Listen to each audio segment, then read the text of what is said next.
Fragrance Fiend here, welcome back to another review. Today I'll be looking at Vanilla Royale Sugared Patchouli by Kayali, a new release from 2022. Let's take a look. So I went into Sephora the other day to try that new pistachio ice cream fragrance everyone's been talking about online, but it's not out in Australia yet, so I thought I'd try a few more fragrances from Kayali, as I've never really delved that deep into the brand. Every retail chain tends to have those exclusives you sometimes overlook and don't pay much attention to. So before I was about to leave, I thought I'd just spray on the one that sounded the most interesting. As I left out the front door, I was smelling my wrist like a maniac and decided I might have another look at this. So I quite liked it and bought a 10ml travel size and thought I might upgrade if I like it even more in the future. When I got home, I looked into the brand's values, which align a lot with mine when it comes to making a fragrance and being inspired by a time or place or a memory, which is kind of what this fragrance captures. So into the note breakdown. In the top you have Vanilla Orchid, Creamy Jasmine and Golden Rum, with a heart of Vanilla Infusion, Vanilla Surabsolute, Tonka Bean Accord, Spicy Rose Bouquet, Smoky Leather and Crème Brulée. Lastly with base notes consisting of sugared patchouli, musk, brown sugar,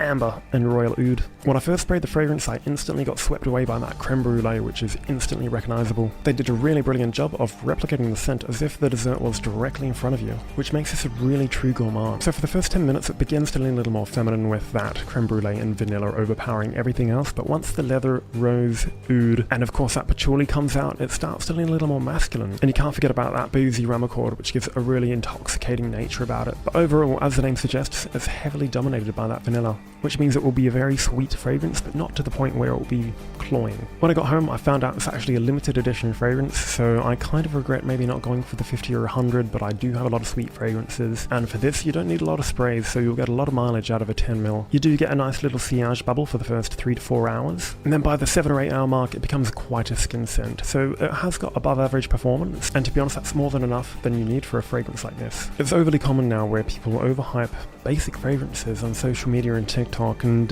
this is anything but that. It is actually quite complex. I still wouldn't recommend blind buying it, as it does dry down to a very different scent, but definitely get your nose on this before it's gone. So definitely a winter scent, you do not want to wear this in summer, but I rate the performance a 7 out of 10 and the scent a 7 out of 10, so overall I give it a 7 out of 10. I look forward to seeing what else Kayali does with their brands and products in the future. Pretty interesting that they're made in France and inspired by Middle Eastern perfumery, so check it out. That's all for today's video. Thanks for watching.